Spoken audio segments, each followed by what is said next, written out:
राधे राधे, हरे कृष्णा। आप सभी का दिन शुभ हो। आज दिनांक है 28 जनवरी मंगलवार और आज माघ मास का 15वां दिन है।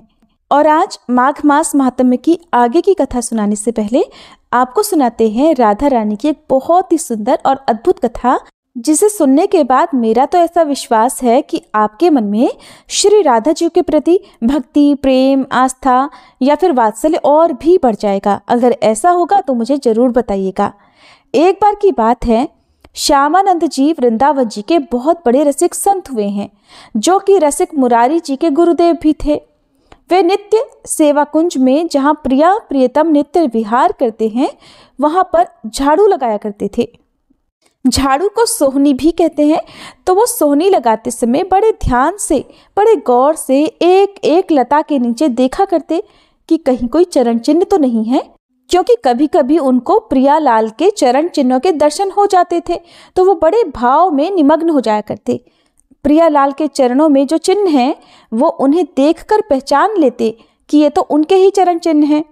एक दिन इनको सेवा कुंज में सोहनी सेवा करते देखकर श्री राधा रानी को इन्हें दर्शन देने की इच्छा हुई, लेकिन जब तक किसी सखी सहचरी की कृपा न हो तब तक श्री राधा रानी किसी को दर्शन नहीं दे सकती।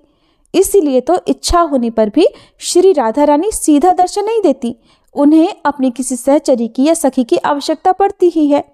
अब एक दिन श्री राधा रानी ने जानबूझकर अपने श्री चरण का एक नुपुर सेवा कुंज में छोड़ दिया। प्रातःकाल श्री श्यामानंद जी अपने नित्य कर्म के अनुसार सोहनी लगाते थे, नित्य सेवा के अनुसार वो झाड़ू लगाया करते। सोहनी लगाते समय उन्होंने आज देखा कि एक बड़ा ही कीमती अद्भुत नुपुर वहां पर था। उसे देखकर उन्हें तो बड़ा आनंद मिल रहा था। उन्होंने सोचा कि शायद किसी नवविवाहिता वधू का होगा, और फिर सोचने लगे कि अगर वो ढूंढने आएगी तो उसे दे देंगे। ऐसा सोचकर उन्होंने नुपुर को अपनी पगड़ी में बांध लिया और वापस सोहनी लगाने लगे।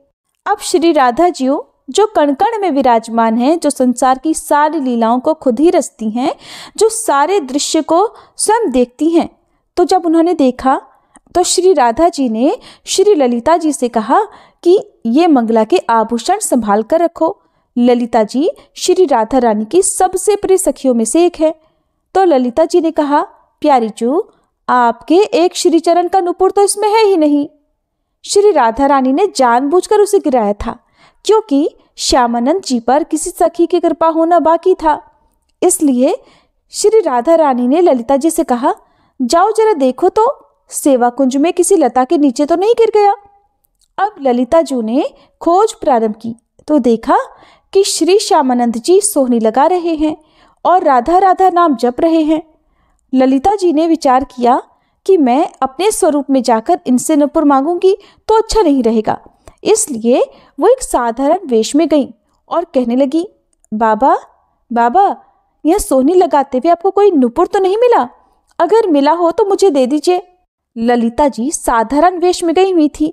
उन्हें देखकर श्यामानंद जी बोले, वो नुपुर तुम्हारा तो नहीं हो सकता? तो ललिता जी बोली, नहीं, वो मेरा नहीं है, मेरी बहू का है। लाओ मुझे दे दो अगर आपके पास है तो। बाबा बोले, नहीं, मैं ऐसे तुम्हें नुपुर नहीं दे सकता। अगर वो नुपुर तुम्हारी बहू का है तो पहले उसी तरह का दूसरा नुपुर दिखाओ। अगर वही हुआ तो मैं अभी दे दूंगा, और अगर नहीं दिखाया तो नहीं दूंगा। बाबा को अंदर ही अंदर आनंद हो रहा था कि इस नुपुर में कुछ तो खास है, क्योंकि इसकी खोज हो रही है। उन्हें ललिता जी से बात करके अपार आनंद भी मिल रहा था, और वो समझ गए थे कि ये कोई साधारण व्यक्ति नहीं, ये अवश्य कोई दिव्य व्यक्ति हैं जो अपने वेश को छुपाए हुए हैं। ललिता जी बोली, अरे ना बाबा, तो मुझे ही दे दे। अब बाबा मना करने लगे, नहीं, मैं आपको इसे नहीं दूंगा, मैं आपको दे दूंगा। और थोड़ी देर बाद जिस बहू या बेटी का ये गिरा है, अगर वो आकर मुझसे पूछे कि ये मेरा नुपुर था तो मैं तुम्हें कहाँ खोजूंगा? मैं तभी ये नुपुर तुम्हें दूंगा जब तुम दूसरे चरण का नुपुर भी लाकर मुझे दिखाओगी।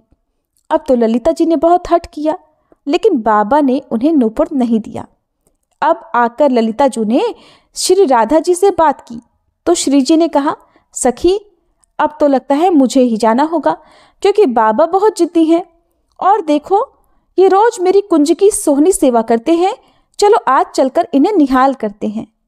अब श्री जी जब किसी भक्त को दर्शन देने के लिए उतावली हो जाए तो स्वयं दर्शन का विधान बनाती हैं।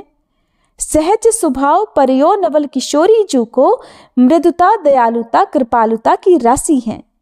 श्री राधा रानी और ललिता जी अब श्यामानंद जी के पास आईं। ललिता जी ने आकर बाबा से कहा, बाबा इनके चरणों की तरफ देखो, वही नूपुर ऐसा है ना? ऐसा ही नूपुर तो तुम्हारे पास है। तब बाबा ने नूपुर देखा, फिर कहने लगे, हाँ ये तो बिल्कुल वैसा ही है। और ऐसा कहते हुए ही श्री जी की करुणा देखकर वो उनके चरणों में साष्टांग लौट गए। बाबा ने इशारा किया, मैं बांध दूं? श्री जी ने हाँ में सिर हिलाया। तब बाबा ने श्री जी के चरणों में नूपुर बांधा और श्री जी ने अपना हाथ श्यामानंद महाप्रभु जी के मस्तक पर रखा। तब श्री जी श्यामानंद जी को दुलार करने लगी कि मेरी कुंज की सोहनी लगाने वाली ये मेरी सखी हैं। श्री जी बहुत प्रसन्न थी। बाबा फिर उनके चरणों में लौट गए। इस पर बाबा ने जो नूपुर बांधा था उसी को झनकारते हुए श्री जी ने बाबा के मस्तक पर उसे रखा तो नूपुर की दिव्य छाप श्यामानंद महाप्रभु जी के मस्तक पर पड़ गई। अब तो वो प्रेम मगन होकर भाव में डूब गए। इसके कुछ समय बाद अपने गुरुदेव श्री हृदयानंद जी के पास आए तो उन्होंने श्यामानंद जी के मस्तक पर छाप देखकर कहा, ये संप्रदाय के विरुद्ध छाप कैसे लगा ली? जो हमने दी है वो तो लगाई नहीं। तब उन्होंने कहा, गुरुदेव ये मनमुखी छाप नहीं है, ये छाप तो इष्ट देव ने स्वयं लगाई है। हृदयानंद जी ने सोचा ये बहाना बना रहा है तो उन्हें डांट कर कहा, इसे जल्दी धो लो। श्यामानंद जी ने आज्ञा मानते हुए बहुत धोया, रगड़ रगड़ कर छाप साफ की, पर श्री जी की लगाई हुई छाप भला कैसे छूट सकती थी। अब हृदयानंद जी ने समझा कि इन्होंने ठीक से नहीं धोया होगा, फिर बोले, इधर आओ मैं साफ करूं। अब उन्होंने रगड़ रगड़ कर इतना घिसा कि श्यामानंद जी के मस्तक से रक्त बहने लगा, लेकिन छाप फिर भी नहीं छूटी। अब तो वो सहम गए, कहने लगे, सत्य कहो, क्या ये श्री जी की लगाई हुई छाप है? श्यामानंद जी ने हाँ में उत्तर दिया। हृदयानंद जी कहने लगे, धन्य है तुम्हारा जीवन, अब मुझे विश्वास हो गया है कि श्री जी ने तुम्हें स्वीकार कर लिया है। फिर हृदयानंद जी ने फिर से कहा कि फिर भी हम ये मानेंगे कि तुमने हमारे तिलक की जगह छाप लगाई, इसलिए ये अपराध है, इसलिए हम वैष्णव समाज में इसका दंड निर्धारित करेंगे। गुरुजनों की बड़ी विचित्र लीला होती है। श्यामानंद जी के हृदय में आया कि गुरुदेव आपकी कृपा से ही तो मुझे श्री जी ने सहचरी भाव दिया है और ये छाप लगाई है। श्री जी ने अपने नूपुर की छाप देकर मुझे अपनी परिकर में मिला लिया। इधर श्यामानंद जी का दंड निर्धारित करने के लिए वैष्णव समाज की सभा बुलाई गई। तब श्री कृष्ण के सखा सुबल प्रकट हुए और उन्होंने पूरी वैष्णव मंडली के बीच में कहा, मैं साक्षी देता हूँ कि इन्होंने अपने आप से छाप नहीं लगाई, स्वयं श्री राधा जी ने प्रकट होकर छाप लगाई है। सुबल इतना बोलकर पास के ही एक तमाल वृक्ष में समा गए। तुरंत दिव्य वाणी हुई, हृदयानंद जी अब तो विश्वास कर ले कि तुम्हारा शिष्य वहां पहुंच चुका है जहां तुम्हारी भी पहुंच नहीं है। वो श्री जी के निज परिकर में मिल चुका है। अब तो दिव्य वाणी सुनकर हृदयानंद जी सहम गए और सारी बात मान गए, लेकिन अब उनका हृदय जलने लगा, ये सोचकर कि उनसे अपने शिष्य के प्रति गलती हो गई। वैष्णव जनों ने कहा, देखो हृदयानंद जी, आपने हम सबको श्यामानंद जी को दंड देने के लिए एकत्रित किया था, लेकिन आज हम आपके ऊपर दंड लगा रहे हैं क्योंकि आपने गलत किया। अपने शिष्य के माथे को इतना रगड़ा कि मस्तक से रक्त निकलने लगा और वो कहते रहे कि ये छाप श्री जी ने ही लगाई है, फिर भी आप नहीं माने। आखिर तमाल वृक्ष से सुबल सखा को प्रकट होकर गवाही देनी पड़ी और अब दिव्यवाणी भी हुई है। हम आपको क्षमा नहीं करेंगे।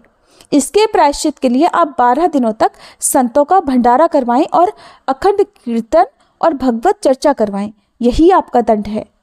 उस दिन से ही हृदयानंद जी के यहाँ दंड उत्सव मनाए जाने की प्रथा प्रारंभ हुई। श्यामानंद जी तत्काल समस्त वैष्णव जनों के समक्ष खड़े हुए और उन्होंने हाथ जोड़कर कहा कि गुरुदेव जी को जो दंड दिया गया है उसे मैं स्वीकार करता हूँ। आज से मैं दंड उत्सव करूँगा, ये मेरा अहोभाग्य है और शायद गुरुदेव यही करवाना चाहते थे, इसीलिए तो उन्होंने ये लीला की। इससे हम ये सब देख सकते हैं कि शिष्य में अब भी अपने गुरु के प्रति दोष नहीं आया। वहाँ उपस्थित वैष्णव जनों ने कहा, धन्य हो तुम श्यामानंद जी, और धन्य है तुम्हारी गुरु भक्ति। ऐसा कहकर संतों ने श्यामानंद जी को स्वीकृति दे दी। फिर श्यामानंद जी ने बड़े उत्साह से 12 दिनों तक उत्सव मनाया। यद्यपि वो दंड एक बार के लिए था, लेकिन अब उसे हर वर्ष मनाया जाने लगा। ये थी आज की कथा। अब सुनिए माघ मास महात्म्य का आज का अध्याय। श्री सूत जी कहते हैं, हे विप्रवरों, हाटकेश्वर क्षेत्र में सिद्धेश्वर नामक लिंग है। उस लिंग के रूप में वहां साक्षात भगवान शंकर स्वयं ही प्रकट हैं। वे स्मरण और दर्शन करने से सदा सभी प्रकार की सिद्धि देने वाले हैं।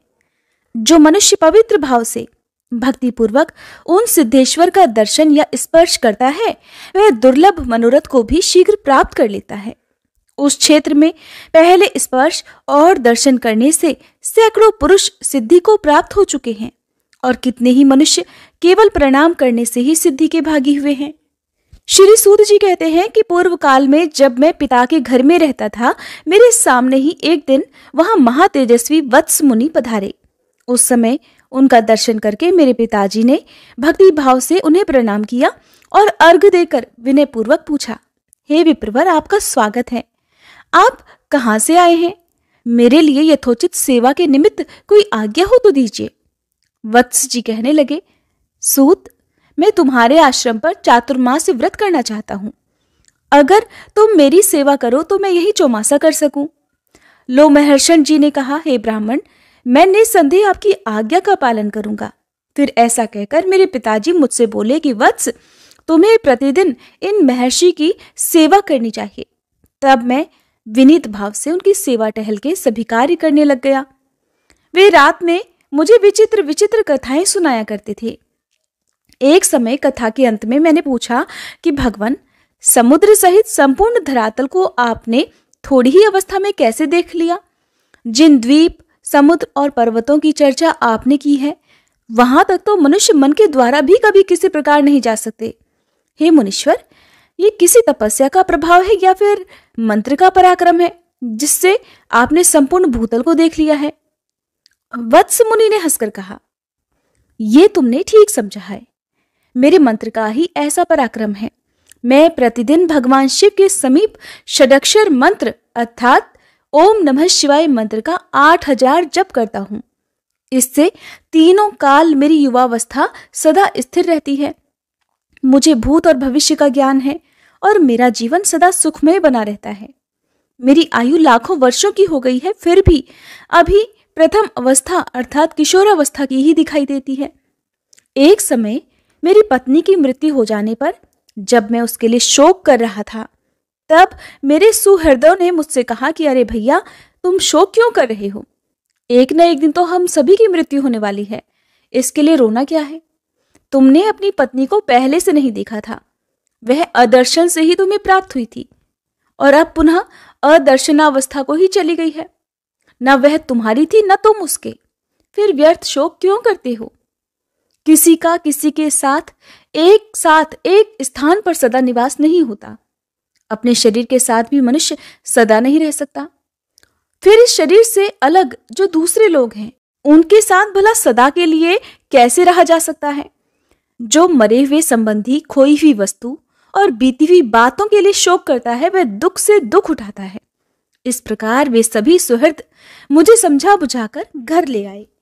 घर आने पर मैंने ये प्रतिज्ञा की कि जहां कहीं भी सर्प को देखूंगा वहीं उसे डंडे से मार डालूंगा, क्योंकि मेरी पत्नी को सांप ने ही काट खाया है।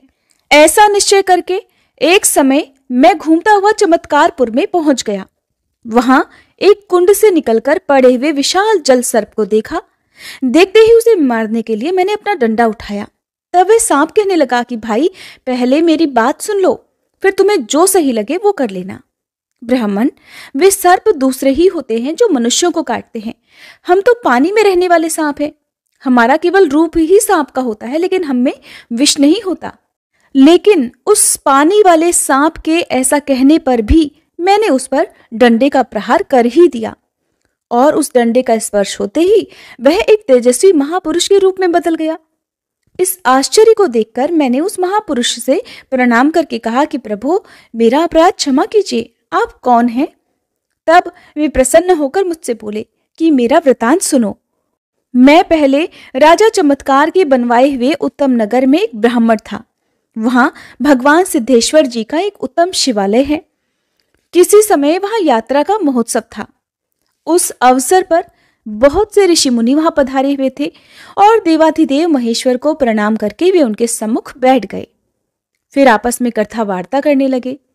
वे सभी दया और धर्म से युक्त थे और उनमें से कितने ही महात्मा उस देवालय में भक्ति पूर्वक नृत्य करते थे। इस प्रकार जब वहां महान उत्सव हो रहा था, उसी समय मैं बहुत से समवयस्क युवकों के साथ उसी स्थान पर चला गया। मेरे दुष्ट साथियों ने उस उत्सव में विघ्न डालने के लिए मुझे बार बार प्रेरित किया। तब मैं एक भयंकर आकार वाले विशाल जल सर्प को लेकर आगे बढ़ा और उस महान जन समुदाय में उस सर्प को फेंक दिया। सर्प को देखकर मृत्यु के भय से व्याकुल होकर सब लोग वहां से भाग निकले। वहीं सुमन नाम वाले एक तपस्वी भी थे, जो अपने उत्तम शिष्यों के साथ वहां आकर समाधि में लीन थे। हृदय के भीतर कमल के आसन पर विराजमान उन्हीं वेदाधीश्वर महेश्वर का वे उस समय साक्षात्कार कर रहे थे, जो सर्वव्यापी, अविनाशी, सर्वज्ञ, अनित्य, अभेद्य और जरा मृत्यु से रहित बताए जाते हैं। उन तपस्वी के सभी अंगों में रोमांच हो रहा था। उनके नेत्रों से आनंद अश्रुओं की अजस्र धारा प्रवाहित होकर उन्हें भिगो रही थी। इस प्रकार समाधिस्थ होकर अविचल भाव से बैठे हुए उन महात्मा के शरीर को उस सर्प ने अपनी देह से लपेट लिया। उसी समय उनका एक शिष्य वहां आ गया, जो बड़ा तपस्वी था, जिसका नाम श्रीवर्धन था। उसने अपने गुरु के शरीर से लिपटे हुए सांप को और पास में ही मुझे खड़े हुए देखकर समझ लिया कि इसी ने ये दुष्टता की है। तब उसने क्रोधित होकर कहा कि अगर मैंने निर्विकल्प चित्त से महादेव जी का ध्यान किया है, तो उस सत्य से ये दुष्टात्मा ब्राह्मण ऐसे ही सांप वाली आकृति का हो जाए। उसके इतना कहते ही मैं उसी क्षण भयंकर सर्प शरीर को प्राप्त हो गया। फिर समाधि से विरत होने पर मुनि ने अपने शरीर पर भयंकर आकार वाले सांप को देखा। फिर सांप की ही आकृति में स्थित मुझे महान दुख उठाते हुए देखा, तो पास खड़ी हुई सभी जनता को तटस्थ और भय से संतृष्ट पाया। तब उन्होंने ज्ञान दृष्टि से सब कुछ जान लिया और मेरे प्रति दया भाव से भरकर अपने शिष्य से कहा कि श्रीवर्धन, तुमने ये सब कर्म करके मेरा प्रिय नहीं किया, इस दीन ब्राह्मण को श्राप दे दिया। ये तपस्वियों का धर्म नहीं है, जो मान और अपमान में समान रहे, ढेला, पत्थर और सोने को एक सा समझे तथा शत्रु और मित्र के साथ एक सा स्नेहपूर्ण बर्ताव करे, वही तपस्वी सिद्धि को प्राप्त होता है। और तुमने अज्ञानवश इस ब्राह्मण को शाप दे दिया है। ये तुम्हारा बाल चापल्य ही तो है। मेरी आज्ञा से इसके प्रति पुनः तुम्हें अपना प्रमाद प्रकट करना चाहिए। ये सुनकर शिष्य श्रीवर्धन ने हाथ जोड़कर गुरु को प्रणाम करके कहा कि मैंने ज्ञान अथवा अज्ञान से, हे गुरुवर, जो बात कहती है वह निस्संदेह वैसी ही होगी। गुरु बोले, वत्स, मैं जानता हूं कि तुम्हारी वाणी कभी झूठी नहीं हो सकती। फिर भी मैं ये बार बार कहता हूं कि तपस्या और धर्म से हीन पुरुषों की जो चाल होती है, वही तपस्वी मुनियों की नहीं होती। उन यतियों के लिए तो एकमात्र क्षमा ही सिद्धि देने वाली बताई गई है। इसलिए तपस्वी जनों को सदा क्षमा का आदर्श सामने रखकर ही बर्ताव करना चाहिए। पापी के प्रति कभी खुद पापी नहीं बनना चाहिए। यही सनातन बुद्धि है। जो पापात्मा पाप करता है वह स्वयं ही नष्ट हो जाता है। जो पापी के प्रति स्वयं भी पाप पूर्ण बर्ताव करता है वह उत्तम ज्ञान से रहित है, क्योंकि वो तो जले हुए को ही जलाता है और मरे हुए को ही मारता है। जो अपना उपकार करने वाले पुरुषों के प्रति ही साधुता पूर्ण बर्ताव करता है, उसकी उस साधुता में क्या विशेषता है? जो अपनी बुराई करने वालों के प्रति भी साधु भाव रखता है, वही जनता द्वारा साधु कहा जाता है। अपने शिष्य से ऐसा कहकर गुरुजी ने परम दया से युक्त होकर फिर मुझसे कहा कि सर्प, मेरे शिष्य की बात झूठी नहीं हो सकती। अर्थात इसने जो भी शाप तुम्हें दिया है वो झूठा नहीं हो सकता। इसलिए अब तुम कुछ समय तक सर्प के शरीर में ही स्थित रहकर अपने उद्धार की प्रतीक्षा करो। तब मैंने पूछा, हे मुनिश्रेष्ठ, मेरा शाप कब दूर होगा? उन्होंने उत्तर दिया, जो शिवालय में एक क्षण भी संगीत आदि का आयोजन करता है, उसके धर्म की संख्या नहीं बताई जा सकती। इसी प्रकार जो उस महोत्सव में विघ्न डालता है, उसके पाप की भी कोई गणना नहीं कर सकता। इसलिए तुम भी पापी ब्राह्मण हो, इसलिए तुम्हारी मुक्ति इस समय तो नहीं होगी। फिर भी मेरी एक बात सुनो, जो श्रद्धा पूर्वक भगवान शिव के षडक्षर मंत्र अर्थात ओम नमः शिवाय मंत्र का जाप करता है, उसका ब्रह्म हत्या जनित पाप भी नष्ट हो जाता है। 10 बार षडक्षर मंत्र के एक जप से 1 दिन का और 20 बार के जप से मनुष्य 1 वर्ष का पाप धो डालता है। इसलिए अब तुम जल में रहकर आदर पूर्वक इस मंत्र का जप करो, जिससे जन्मांतर में किया हुआ तुम्हारा पाप भी क्षीण हो जाए। जब वत्स नाम वाले एक ब्राह्मण तुम्हें क्रोध पूर्वक डंडे से मारेंगे, उस समय तुम्हारा उद्धार हो जाएगा। ऐसा कहकर वे मुनि मौन हो गए और फिर मैं इस जलाशय में रहकर षडक्षर मंत्र का जप करता रहा। हे ब्राह्मण, आज तुम्हारी कृपा से मुझे इस सर्प योनि से मुक्ति मिल गई, इसलिए शीघ्र बताओ मैं तुम्हारा कौन सा प्रिय कार्य करूं। तब मैंने उस दिव्य रूपधारी सर्प से कहा, भगवान, मुझे कुछ कल्याणकारी उपदेश दे दीजिए, जिससे मुझे अपनी प्रिय पत्नी के विनाश का दुख न हो तथा निर्धनता, रोग और शत्रु से पराजय का कष्ट भी न हो। मेरा ये प्रश्न सुनकर उस श्रेष्ठ पुरुष ने कहा, हे द्विजवर, भगवान शिव का षडक्षर मंत्र मनुष्यों का सभी पाप और अमंगल हर लेने वाला है। हे ब्राह्मण, तुम रात दिन उस मंत्र का यथाशक्ति जप करते रहो। उसके जप से सभी पापों से मुक्त होकर तुम निस्संदेह अभीष्ट वस्तु प्राप्त कर लोगे। मैंने भी सदैव बड़े बड़े पाप किए हैं, फिर भी उस मंत्र के महात्म्य से मुझे परम ऐश्वर्य युक्त लोक प्राप्त हुए हैं। हे विप्रवर, ये परम गोपनीय मंत्र मैंने तुम्हें बताया है। किसी नास्तिक को इसका उपदेश कभी नहीं करना चाहिए। सभी वेदों में अहिंसा को परम धर्म बताया गया है। विशेषतः ब्राह्मण के लिए तो हिंसा सर्वथा त्याज्य है। इसलिए तुम सर्प का वध त्याग दो। जो समस्त चराचर प्राणियों को अभय देता है, वह इस लोक और परलोक में सदा सभी प्रकार के सुखों से संपन्न हो जाता है। भगवान शंकर के समान कोई देवता नहीं है, गंगा जी के समान कोई दूसरी पवित्र नदी नहीं है, और हिंसा के समान बढ़कर कोई पाप नहीं है, और दया से बढ़कर कोई धर्म नहीं है। फिर वह अहिंसा रूप धर्म सुनकर मैंने परलोक के भय से दुखी होकर उस ब्राह्मण से पूछा कि भगवान, मैंने बड़े बूढ़ों के मुख से ये बात सुनी है कि राजा अगर वन में मृगों का वध करे तो उसे दोष नहीं लगता है, और चिकित्सा शास्त्र के विद्वान कहते हैं कि मांस खाने वाले लोग विशेष पुष्ट और दीर्घजीवी होते हैं। इसलिए इस विषय में मुझे परम हितकारक बात बताइए। आपके मुंह से जो कोई बात निकलेगी उसका मैं संदेह रहित पालन करूंगा। मेरी बात सुनकर वे पुनः इस प्रकार बोले, हे द्विश्रेष्ठ, ऐसी बात ना कहो। ये सब तो मांस लोभी दुष्ट पापात्माओं का कहना है। वही ऐसा मानते हैं कि मांसाहार करने से आयु लंबी होती है और हष्ट-पुष्ट होते हैं। अहो, संसार में वे निर्दयी पापात्मा और दुष्ट पुरुष अत्यंत शोचनीय हैं, जो सब दोषों की खान रूप मांसाहार का सेवन करते हैं। मांस ना तो आयु बढ़ाने का साधन है और न ही आरोग्य और बल का कारण है। उसे जो गुणकारक बताया जाता है वो सब झूठ है। इसका दृष्टांत भी मुझसे सुनो। मांस भोजी मनुष्य भी रोग से पीड़ित, दुर्बल और कम आयु वाले देखे जाते हैं, और जो मांस नहीं खाते वो भी पृथ्वी पर निरोगी, दीर्घायु और हष्ट-पुष्ट अंगों वाले होते हैं। इसलिए मांस को सर्वथा त्याग देना चाहिए। जो जीवन की इच्छा रखने वाले जीवों के मांस खाता है वो घोर नरक में जाता है, और वहां उन्हीं प्राणियों द्वारा जिसको उन्होंने मारा है वह स्वयं भक्षण किया जाता है। मांस की उत्पत्ति घास, लकड़ी या पत्थर से नहीं होती।